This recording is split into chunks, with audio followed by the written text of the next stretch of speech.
Bonjour et bienvenue à une autre prédication de l'Église chrétienne évangélique En Chemin.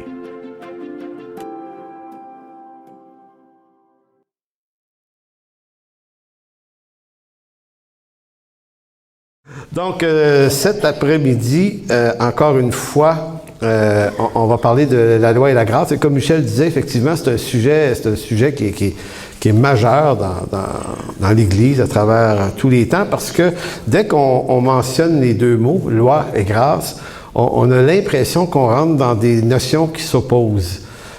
Puis en apparence, oui, hein, la loi, il y a de la rigidité, et dans la grâce, il y a comme de la facilité, hein, à première vue. Donc, et quand on pense à la loi, ben on se dit, OK, la loi, il en faut, mais c'est pas trop, c'est dur, la loi, tu sais. Puis on pourrait dire, oui, la grâce, mais pas trop, parce que ça ouvre la porte au péché. Vous avez déjà entendu ça? Moi, je me souviens d'un ami pasteur, très longtemps, au moins 30 ans, qui m'avait dit, il dit, c'est bon le message de la grâce, mais il dit, je peux pas trop en parler. Il dit, les gens vont vivre dans le péché. Et là, je me disais, ouais, mais tu sais, ça disait, ça se peut pas dire une affaire de même. Tu peux pas dire, je vais contrôler le débit du message. Au cas que ça marche pas. On était jeunes dans ce temps-là, c'était ça l'idée, mais... donc, c'est un peu comme si on peut essayer de faire des matchs, tu sais, faire de la loi et la grâce une recette, tu sais, mettre de la grâce, mais on va mettre un peu de loi aussi quand même là-dedans. Tu sais, au cas où on déborde. Donc, c'est un sujet, bon, là je vous décris quelques erreurs grossières que personne ne fait, mais... Ah, Paul a des doutes. Donc, non, c'est effectivement un sujet qui est en apparence pas tout à fait évident. Donc, d'un côté, la loi nous fait connaître Dieu dans sa sainteté et dans ses exigences. Puis de l'autre côté, la grâce nous fait connaître ce même Dieu, mais dans sa bienveillance et son amour pour le pécheur. Donc, d'un côté, la loi nous présente dans sa sainteté, sa sévérité, et d'un autre côté, dans sa bienveillance. Donc, la question qui est à se poser, Dieu est lequel des deux? Les deux. C'est bon? Écoutez, est-ce que la loi représente le caractère éternel et fondamental de Dieu? Vous êtes sûr? Oui. OK. Donc, est-ce qu'avant la création du monde, avant la création de l'homme, Dieu avait besoin de dire au Fils de ne point convoiter? Est-ce que ce que la loi nous dit, c'était utile, ça, à Dieu? Est-ce que c'était à la base de son caractère s'il est dans un univers et un monde où le péché n'existant pas, la loi, et qu'il n'y a pas de loi? Donc, le caractère de Dieu, c'est pour ça que c'est pas simple. On va dire, ouais, mais elle représente, oui, la sainteté de Dieu, mais c'est un peu comme si la loi apparaît comme nécessité dans l'histoire de Dieu pour nous parler aux hommes. Parce que c'est nous autres qui l'obligent à parler de ça. Parce que si on n'existe pas, lui puis le Saint-Esprit puis le Fils, ils ne s'avertissent pas là-dedans, là. Tu sais, le Père dit pas à Jésus, tu ne voleras point. Tu ne tueras point, tu sais, il dit, mais qu'est-ce que tu veux, j'ai tué, tu sais. Il y a juste nous trois. Bon, on dit des niaiseries un petit peu là-dessus, mais vous comprenez l'idée, c'est que juste cette question-là, elle est complexe, mais en même temps, j'ai envie de dire, la loi décrit ce que Dieu n'est pas. Parce que Dieu n'est pas un voleur, ni un meurtrier, ni toutes ces choses que la loi nous avertit de ne pas faire. La loi nous dit ce que Dieu n'est pas, qu'il ne veut pas qu'on fasse non plus. Donc, est-ce qu'il est fondamentalement ça dans son caractère, ou est-ce qu'il n'est pas plutôt bon, miséricordieux, gracieux de toute éternité? Donc, dans le rapport trinitaire, qu'est-ce qui se jouait? Mais c'est compliqué parce que, encore là, pour compliquer la question, c'est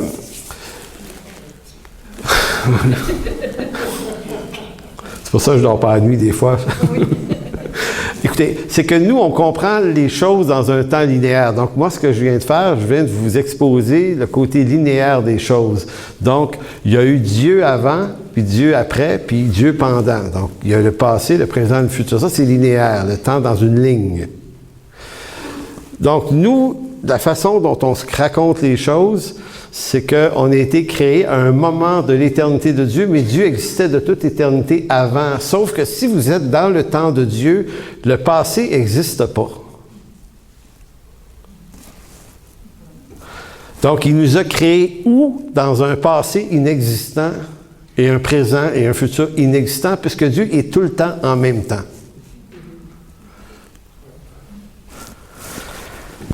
Petite gorgée, ouais. On ne peut pas aller plus creux que ça là, pour cette question-là, mais ça nous instruit quand même que Dieu va créer l'homme, il se met en relation avec l'homme, et l'homme devient pécheur, et là, ça implique que Dieu puisse éclairer la loi, éclairer le péché de la loi. Je ne sais pas, c'est Budeau, là. Va éclairer le péché de l'homme par la loi. La loi, c'est le moyen par lequel Dieu nous dit à nous. C'est quoi notre condition pécheresse? C'est pour ça que, quand on va rentrer dans Romains 7, c'est un chapitre complet là-dessus. Il dit « Je n'aurais pas connu le péché si ce n'est que par la loi. » Maintenant, je savais que j'étais pécheur avant que la loi soit donnée. L'humanité n'a pas appris sa condition pécheresse quand Moïse est arrivé avec les 20 commandements. Hey, ça va pas bien, j'ai dit ça.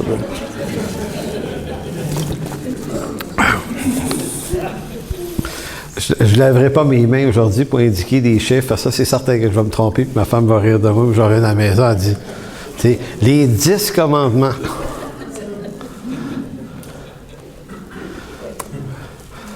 Donc, j'étais rendu. Les 20 commandements. Donc, on va y rewinder. Donc la loi est venue éclairer la condition de l'homme. Autrement, ça fait partie de ce que Dieu n'est pas. Et Dieu est obligé de nous exprimer ce qu'il n'est pas et ce qu'il ne veut pas qu'on fasse. Mais le faisant, c'est une grâce. Et c'est là que c'est intéressant. On va lire Romains 6, versets 14 et 15.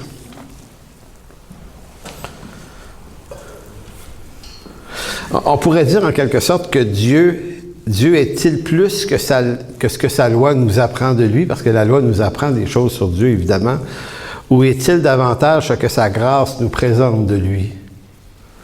Donc, est-ce que Dieu est fondamentalement juste un Dieu en colère, ou est-il pas plutôt un Dieu miséricordieux et plein de bonté? Il est davantage un Dieu miséricordieux. Tu ne peux pas dire Dieu est à la fois les deux. Dieu peut se mettre en colère. Puis c'est un peu comme... on peut comparer ça à des parents. Vous êtes des parents, vous dit fondamentalement, moi, pour être un bon parent, il faut que je sois toujours en colère. Mais des fois, bon.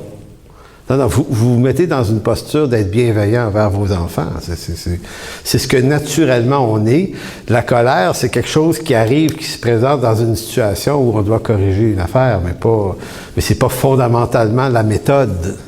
Donc, j'exprime l'idée que ça représente probablement aussi le caractère de Dieu. Donc, verset 14, Romains 6, « Car le péché n'aura point de pouvoir sur vous, puisque vous êtes non sous la loi, mais sous la grâce. » C'est un texte qui est facile à lire, puis qui est rempli de complexité. Et d'apparentes contradictions, qui ne sont pas des contradictions, là. Puis le verset 15 dit, « Quoi donc? Pécherions-nous parce que nous ne sommes plus sous la loi, mais sous la grâce? » Et Paul termine en disant, « Mais loin de là, ou jamais de la vie. » La complexité du texte ici, et je vais le redire une couple de fois, c'est que on comprend que la loi a pour mandat de freiner le mal. Donc la loi deal avec le mal et le péché. Mais ici, Paul, ce qu'il nous apprend, c'est que c'est pas par la loi qu'on va être enlevé du pouvoir du péché, mais ça va être la grâce. Donc c'est particulier comme déclaration. Parce qu'on est convaincu d'avoir besoin d'une loi. Et ce monde a besoin de lois pour gérer le chaos. Donc, dans notre frame de référence, Loi égale gestion de la folie, du chaos, freinage de tout ce qu'il peut y avoir de bêtises en nous.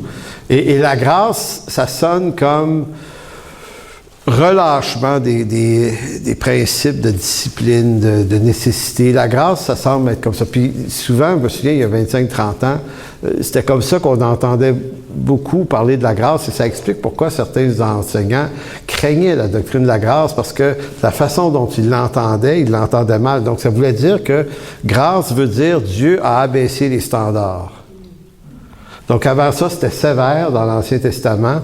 Dans le Nouveau Testament, c'est beaucoup moins sévère. Fait que tu peux voler un peu, mentir, tricher, convoiter. C'est comme si ça avait aucune ou beaucoup moins de conséquences.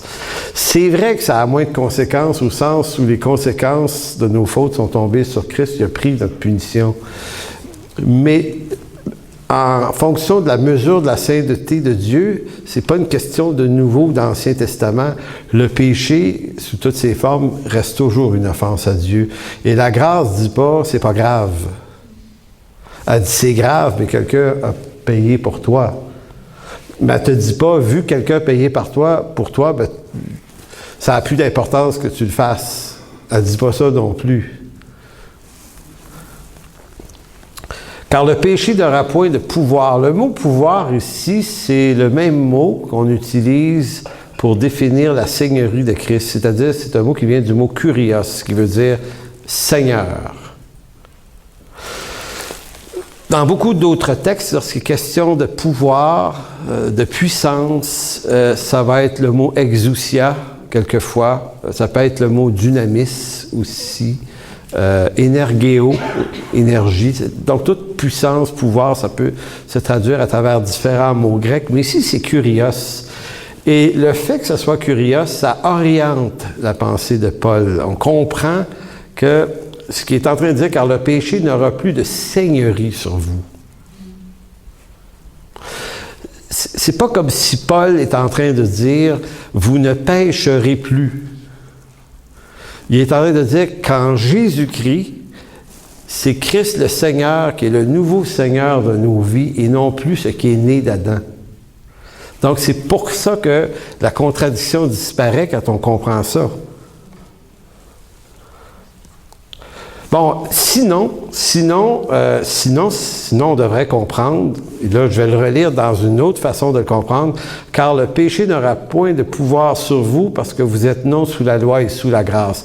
Donc, entendu de même, si on est sous la grâce, le péché a perdu le pouvoir sur nous, donc on ne pêche plus. Bon, on va faire un sondage à main levée. Qui, depuis sa nouvelle naissance, ne pêche plus? Il y en a un, Jean. Marie-Rose, t'en penses quoi? T'as mieux pas le... Donc, écoutez, de deux choses l'une, ou bien on n'est juste pas sauvé, hein, parce qu'on pourrait dire, ben là, si le texte dit qu'une personne sauvée vivant sous la grâce, le péché a perdu son pouvoir sur elle, ben tu dis, OK, on n'est plus supposé de pécher, la gang. Donc, on est en train de perdre notre temps ici, aujourd'hui, à se dire que ça ne marche pas. Fait que moi, ça fait quoi, 38, 39 ans que ça ne marche pas? Puis vous autres, ça fait combien de temps que ça ne marche pas? Ça fait pas mal longtemps, c'est ça. C'est ça, c'est terrible quand même.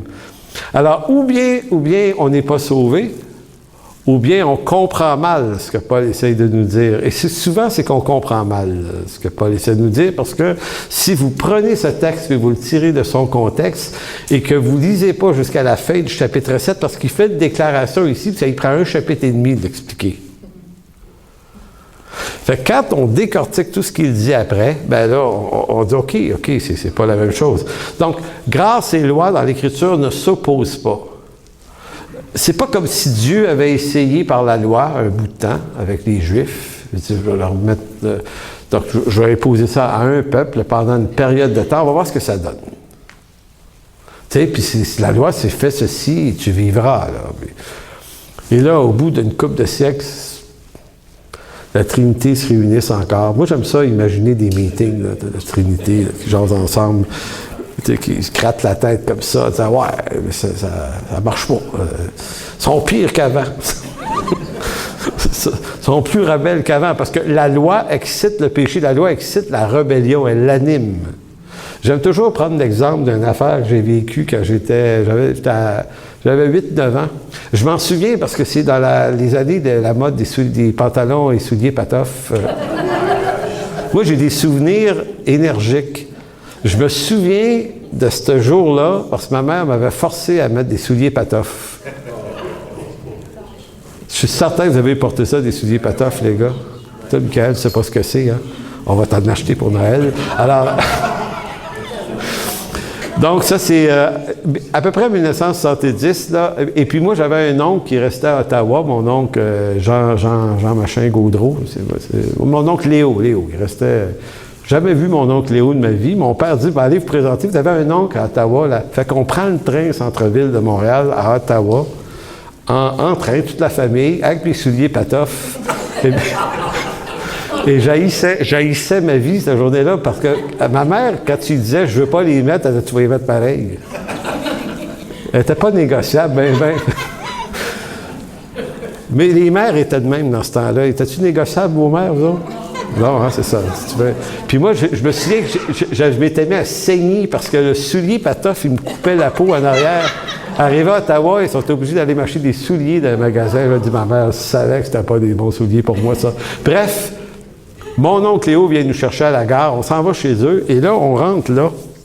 Et puis, mon cousin Pierre Gaudreau, qui des fois nous écoute d'ailleurs, je te salue Pierre.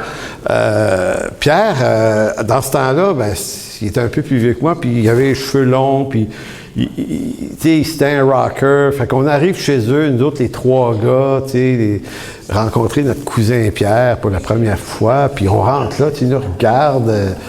Puis lui, et là, on rentre, il nous amène dans sa chambre et il nous dit une affaire, je ne sais pas s'il va s'en souvenir, il dit « Regardez pas en haut à droite. »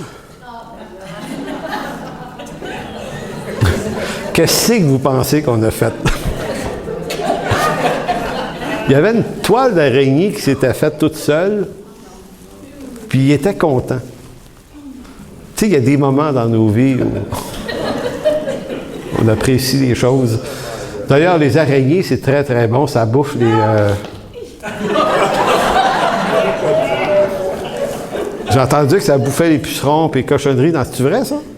Ça a l'air que c'est très, très propre, un araignée, bien plus qu'une mouche. Mais c'est pas ça le sujet d'aujourd'hui.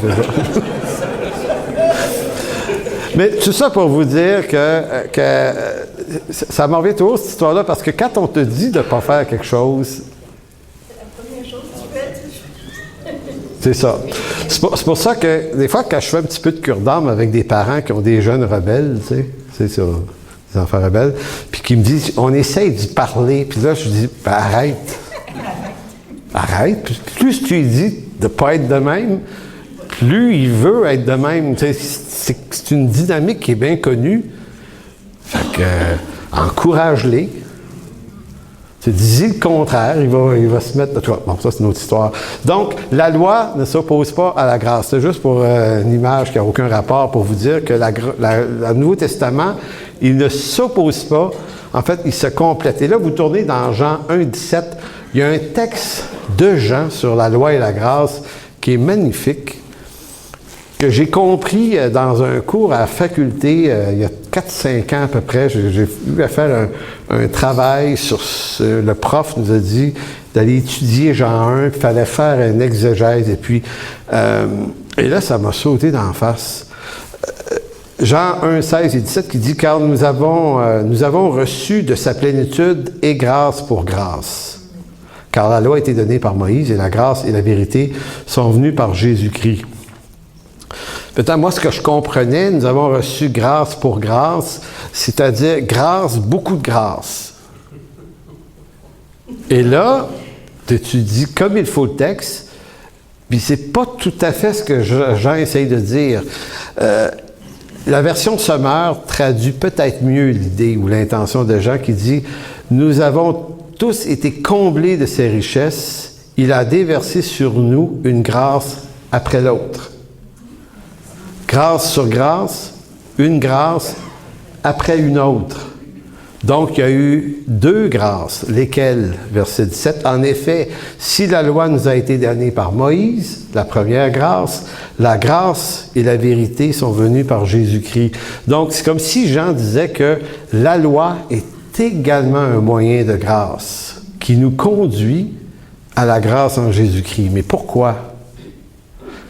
Parce que sans la loi, nous dit Paul un peu plus loin, je n'aurais pas connu ma condition. Donc, avant Moïse, l'homme était pécheur.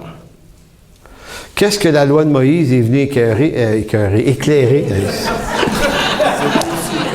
Ça va pas bien.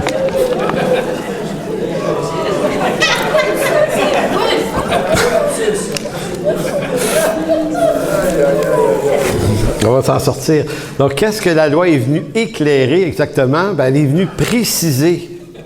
Préciser en quoi l'homme est pécheur. Parce que l'homme est pécheur et il le sait bien avant la loi. Et dans la conscience de l'homme, comme par exemple, vous avez cet épisode dans le livre de l'Exode, lorsque Pharaon demande aux femmes, aux sages-femmes d'avorter les bébés mâles, elles ne le font pas. Pua et l'autre, c'est quoi son nom? 2 femmes. Puis certains ont dit, hey, elle a désobéi à l'autorité, donc ça se peut désobéir à l'autorité. Ben oui, quand l'autorité te demande de faire une chose qui est contraire à la loi de Dieu, tu dois dire non. Maintenant, il y a quelqu'un qui dit, oui, mais la loi de Moïse n'était pas encore donnée. Oui, mais tu ne tueras point, c'est déjà installé, c'est déjà instauré. L'homme le sait. Le mal est déjà présent, il le sait. Sauf que la loi, elle vient préciser, avec beaucoup de précision, en quoi l'homme est-il pécheur et en quoi offense-t-il Dieu. Donc, c'est ça la loi. Dans Galates chapitre 3, verset 24, donc vous comprenez ce que Jean essaye de dire, là. Puis c'est important, Jean il dit, on a reçu grâce sur grâce. Donc, la grâce de la loi qui nous conduit à la grâce en Jésus-Christ. Et Paul le redit d'une autre façon dans Galates chapitre 3, verset 24. Il dit « Ainsi, la loi a été donnée comme un pédagogue pour nous conduire à Christ. » C'est intéressant. La loi nous a été donnée comme un pédagogue.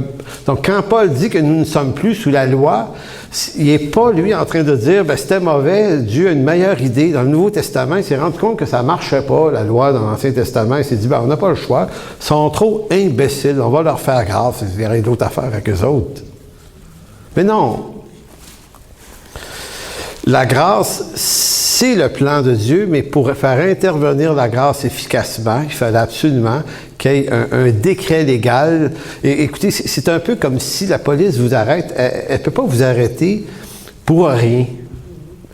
Puis elle ne peut pas vous accuser devant une cour d'un crime que le code pénal n'a jamais clarifié. C'est ce qu'on appelle, je pense, des vides juridiques, hein, c'est ça? Tu sais, c'est-à-dire qu'il n'y a pas de loi qui condamne ce que tu as fait. Tu te dis, oh, qu'est-ce qu'on fait avec lui?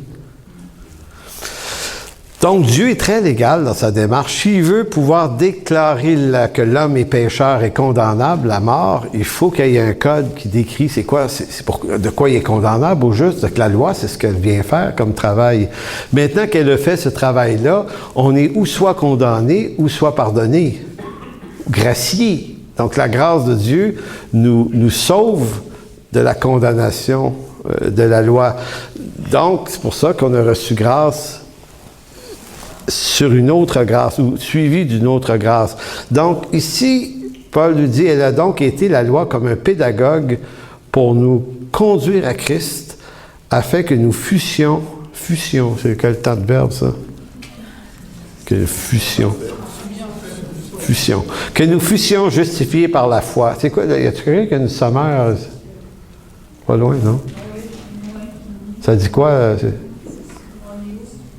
Galates 3, 24. Ainsi, la loi a été comme un gardien chargé de nous conduire à Christ pour que nous soyons déclarés justes devant Dieu par la foi. Bon, vous avez entendu? Sauf ceux à la maison. Afin que nous soyons justifiés. C'est vraiment intéressant. Et l'expression un pédagogue, un pédagogos, c'est dans le monde romain ou grec du temps, c'est souvent un esclave qu'une famille riche achetait. C'est l'image ici, là. Donc, vous êtes riche, vous avez des enfants, vous allez engager des esclaves instruits. Il y en avait beaucoup. Et cet esclave-là a la responsabilité d'instruire votre enfant, mais pas juste académiquement, mais dans toutes les valeurs de la maison. Donc, il doit l'amener, l'enfant, à l'âge adulte. Il y a un théologien qui a fait une étude intéressante sur le pédagogos dans un commentaire sur la lettre aux Galates qui s'appelle... je ne sais plus comment ça s'appelle. C'est lui qui raconte toute cette affaire-là. Donc, ils dit, on a engagé un pédagogue. Puis le père dit au pédagogue, je te donne la responsabilité de faire de mon enfant un adulte responsable et éduqué. Donc, pendant que l'enfant grandit, son boss, c'est un esclave. Et c'est pour ça que l'image est tellement bonne. L'enfant, dans sa minorité, est soumis à un esclave dont son père est le maître. Mais l'enfant doit être soumis à cet esclave-là parce que le père le demande. Arrive le jour où le jeune, à l'âge prévu par le père devient héritier des biens de la maison. Qu'est-ce qui se passe cette journée-là? L'enfant devient le maître de son esclave maintenant. Donc, il disait qu'il y avait comme un transfert d'autorité. Fait que l'esclave, le pédagogue, avait avantage à être très efficace, sage et minutieux, parce qu'il était en train d'instruire et il pouvait le corriger. Là. Parce que le père dit à l'esclave, s'il est un imbécile, ça va être de ta faute et tu es un esclave. N'oublie pas ça, tu n'as pas de droit. Donc, l'esclave doit être extrêmement efficace dans l'instruction, puis il doit être affectueux en même temps, parce que il se dit, un jour, quand il va être mon maître, lui, si j'ai été trop dur avec lui, qu'est-ce qui va m'arriver? Donc, il faudrait que je retrouve le livre, je vous dis le nom du gars. C'était vraiment intéressant parce que ça m'avait vraiment aidé à comprendre le texte. Hein? Il s'appelle Ken Barslow. Oui, grand auteur. Je pense à Éric Lancier à chaque fois que j'entends ce nom-là, Ken Barslow. Donc, je relis ça. Ainsi, la loi nous a été donnée comme un pédagogue. Et là, c'est la même image, parce que le pédagogue, c'est le maître, l'enfant est l'esclave. Et nous, Paul essaie de dire, nous étions esclaves de la loi. Ici. Donc, c'est pour ça que le parallèle est vraiment intéressant.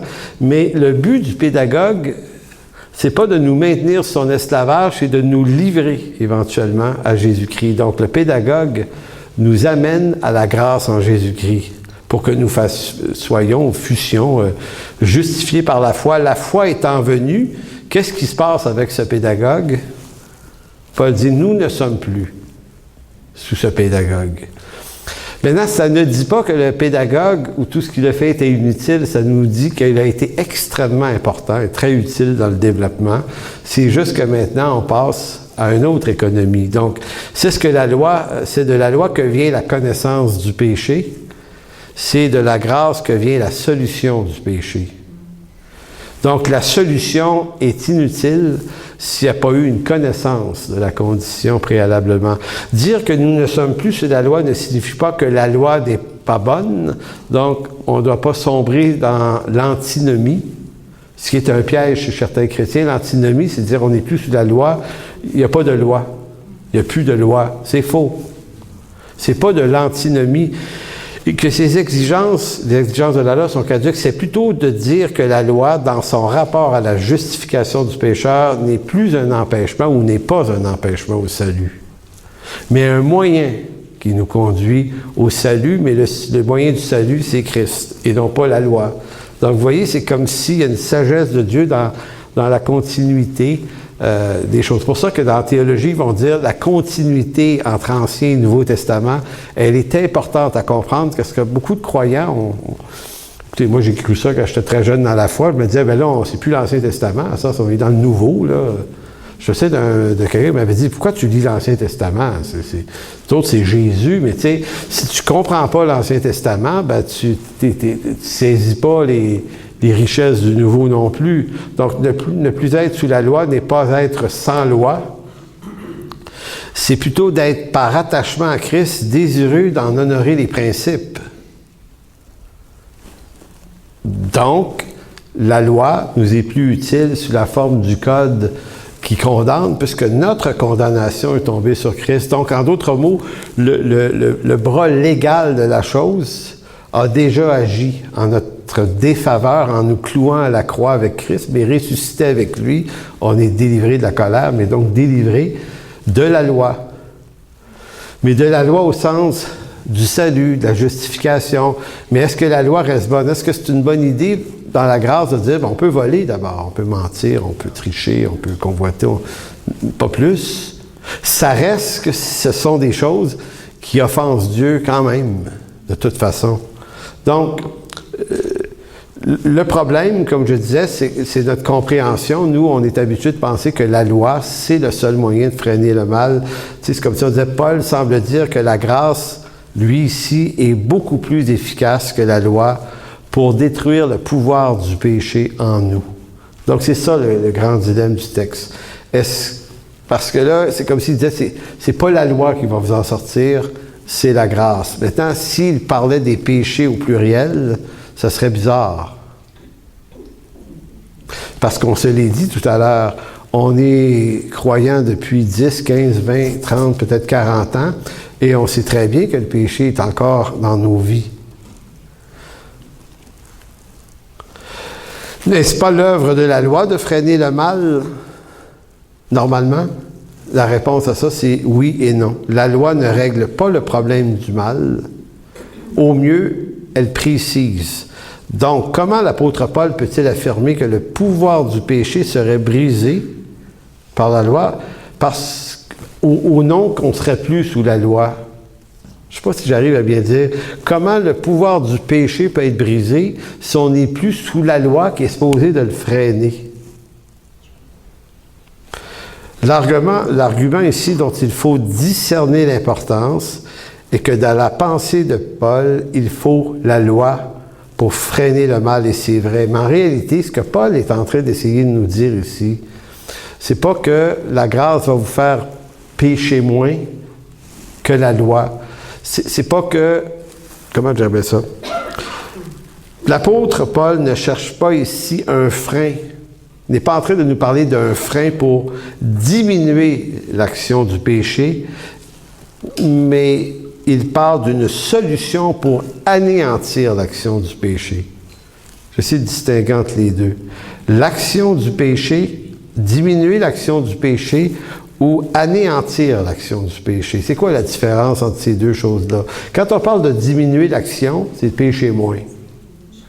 Ça, la loi peut le faire. C'est la loi qui nous instruit à ne pas faire telle et telle chose. Donc, ce que la loi peut faire, c'est juste freiner le mal. Elle ne peut pas en régler le problème à l'origine, à la source. La grâce, elle, ne fait pas que freiner le mal. Elle l'anéantit. Elle l'anéantit par Christ et son sacrifice. Donc, c'est pour ça que dans le même texte, un peu plus loin, un peu juste avant le verset 14, il avait dit « Considérez-vous comme mort au péché et vivant pour Dieu. » Donc, Paul, au fond, est toujours dans le même discours aussi. L'importance de cette déclaration-là, c'est que, souvenez-vous que la semaine passée, ou l'autre semaine d'avant, on s'était dit, si Paul est en train de dire qu'un chrétien, c'est quelqu'un qui ne pêche plus jamais parce qu'il est sous la grâce et non sous la loi, ben, il sera en contradiction avec lui-même, puisque dans 1 Timothée, il disait, je suis le chef des pécheurs. Donc, on comprend bien que c'est pas ça que Paul veut dire. Là, je vais vous lire une suite de déclarations.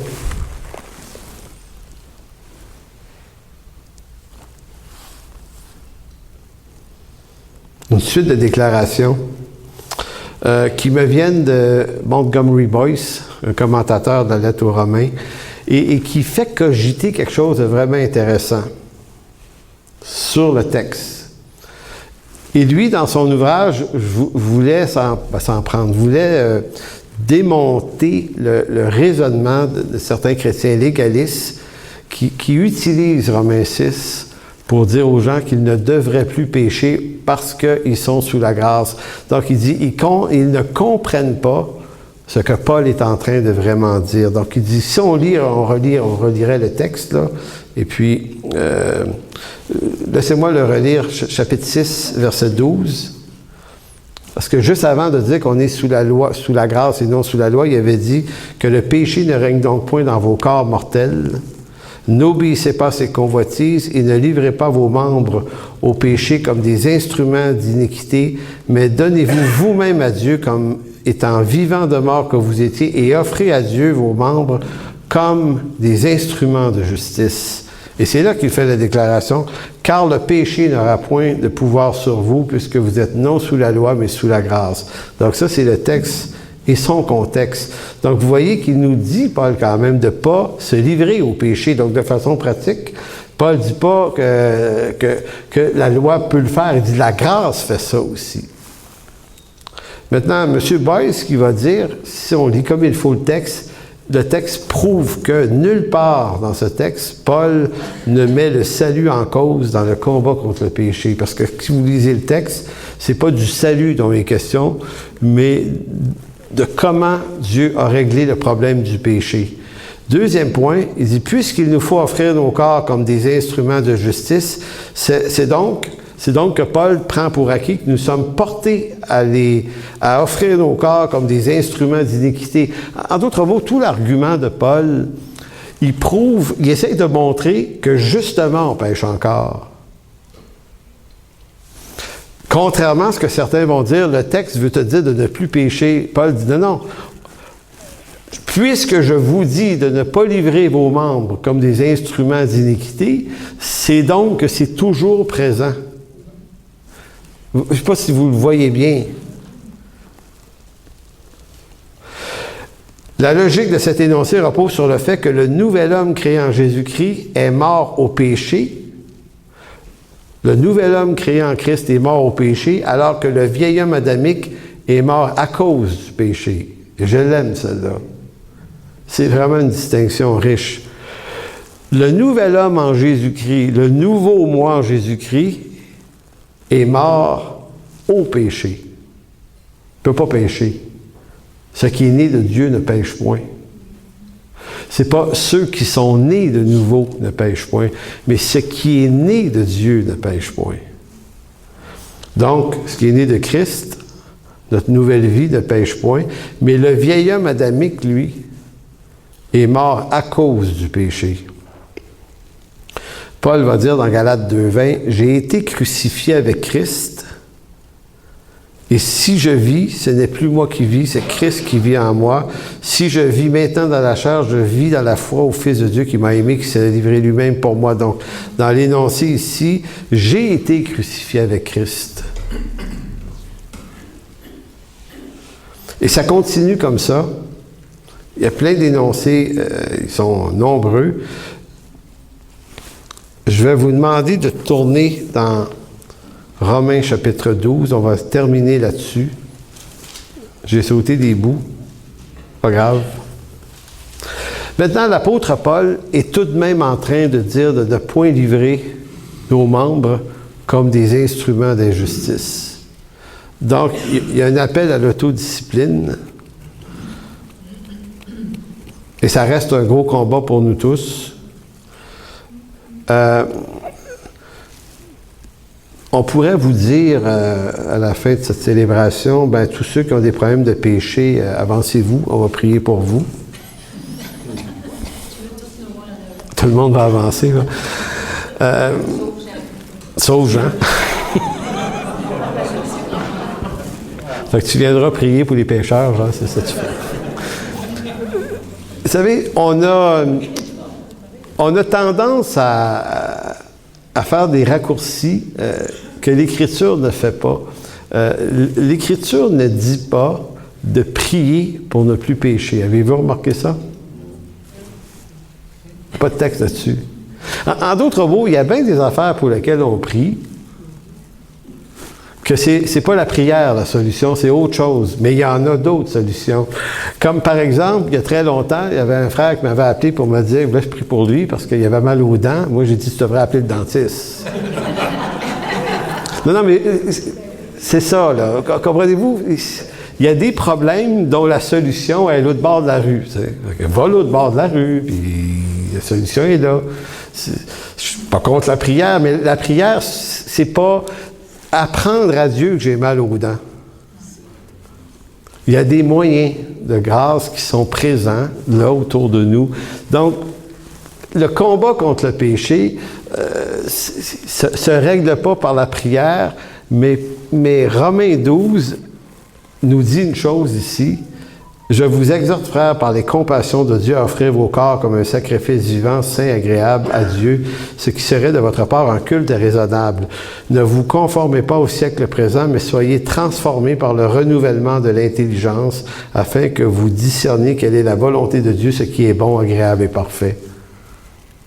La solution est ici. La solution de Paul, c'est toujours une question des choix qu'on fait.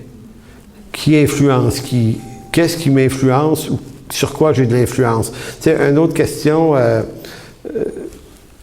qui était posée des fois, c'est le genre de question, « Hey, un chrétien, ça écoute-tu de la musique de Jésus? » tu sais?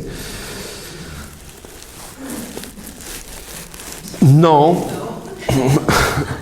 Mais ça n'écoute pas n'importe quoi. Bon, la loi vous dirait non, écoute juste la musique de Jésus. Mais tu sais, il y en a de la pas bonne. Il y a des chansons que tu écoutes, tu dis, le gars, il n'y a pas une grosse théologie pour avoir écrit ça. Donc, ça ne garantit pas le succès, nécessairement. Maintenant, comme j'ai souvent dit à des gens, ben, c'est pas une question de oui-non, c'est une question d'être sélectif. D'autres ont dit, hey, on peut-tu avoir des amis non chrétiens? Non, mais il y a eu des temps où on disait, non, on se tient juste avec des chrétiens, puis c'est parce que les non-chrétiens. Mais je veux dire, il y a des chrétiens que t'es mieux de te tenir loin, là. Ton voisin est peut-être bien plus cool que lui, que là ou qu'elle, ou peu importe qui. On veut des règles, hein? C'est ça qu'on veut, des lois, des règles. Alors que l'apôtre Paul dit discerner.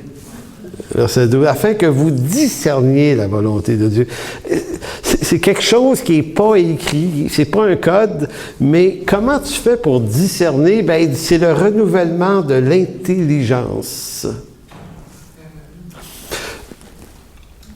On fait ça comment? Donc, d'abord, vous ne pouvez pas être vous-même, vous ne pouvez pas renouveler votre intelligence, mais vous pouvez vous exposer à ce qui la renouvelle, ce qui est la parole. Et là, la prière peut être intéressante. Se tenir avec Dieu, on se tient avec des croyants, on se tient avec des gens qui raisonnent solides sur l'Écriture. On veut être instruit. Ça devient une passion qu'on nourrit. Au début, elle n'est pas là, parce que ça ne nous passionne pas. Puis, c'est le genre d'affaires... Vous savez, j'aime beaucoup l'exemple que... Si vous avez de l'argent, mettons, et que vous la placez en bourse, je ne sais pas s'il y en a qui font ça, là, vous ne levez pas la main, c'est pas mes affaires, mais vous savez, quand tu ouvres, je ne sais pas si ça existe encore dans le journal, là, la presse, tu sais, il y avait une page complète et ça, là, c'est le truc le plus tough à lire dans le journal, parce que c'est petit, là. C'est le bout que tu lis pas ça, tu sais. Ben, tu lis pas ça. Mais si tu as de l'argent placé, tu lis ça. Hein? Sors ta loupe, ton microscope, trouve la patente, tu veux le voir, là, le rendement. Probablement que tu n'as plus besoin d'un journal pour le savoir aujourd'hui. Mais pourquoi tu vas lire ça? Ben, parce que tu as mis de l'intérêt dans ça. Fait que si tu as de l'intérêt dans ça, tout à coup, ça t'intéresse. Mais si tu places pas des choses dans ça, ben ça t'intéressera pas. Puis l'Écriture, c'est la même chose. L'Église, c'est la même chose. La vie de corps, c'est la même chose. Donc, si c'est obligé, c'est plate.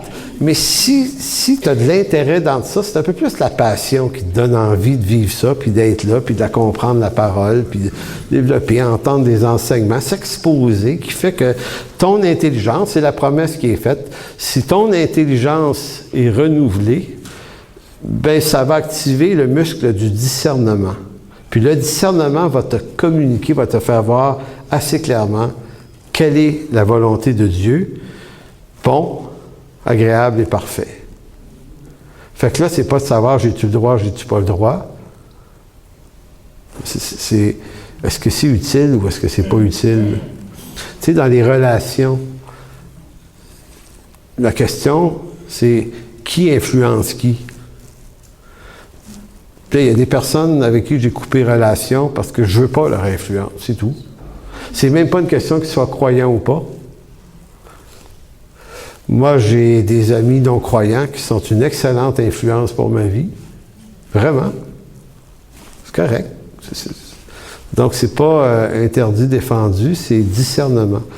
Donc, on va continuer dans les prochaines semaines sur ce sujet qui est la loi et la grâce. Et comme vous pouvez voir, c'est rempli d'affaires pas tout à fait simples à comprendre. Mais ce qu'on va surtout s'appliquer à saisir, c'est le texte qui suit dans Romains 6 et 7. Parce que là, il y a du gravy pas mal dans ça. Là. C'est une sorte de subtilité. Le chapitre 7 de Romains, notamment, est un des textes sur lequel il y a beaucoup de débats dans les grands théologiens, à savoir, est-ce que Paul parle de ce qu'on vit maintenant ou il parle de ce qu'on était avant par rapport au péché, toutes sortes d'affaires là-dedans. On va essayer de démêler ça dans les prochaines semaines. Alors, merci Père de bénir ce temps qu'on passe en Église aujourd'hui. Merci pour ta bonté. Surtout, Seigneur, on est juste bénis, Seigneur, de ce que tu nous as regardé favorablement pour nous faire grâce pour nos offenses.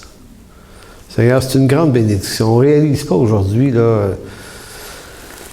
parce que malgré qu'on est sauvé, on reste en bonne partie aveugle de notre condition.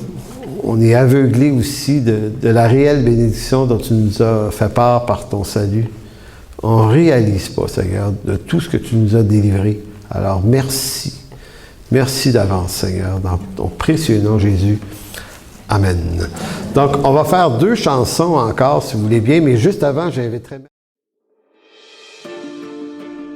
Pour toute information, n'hésitez pas à communiquer avec nous à info@église-en-chemin.com.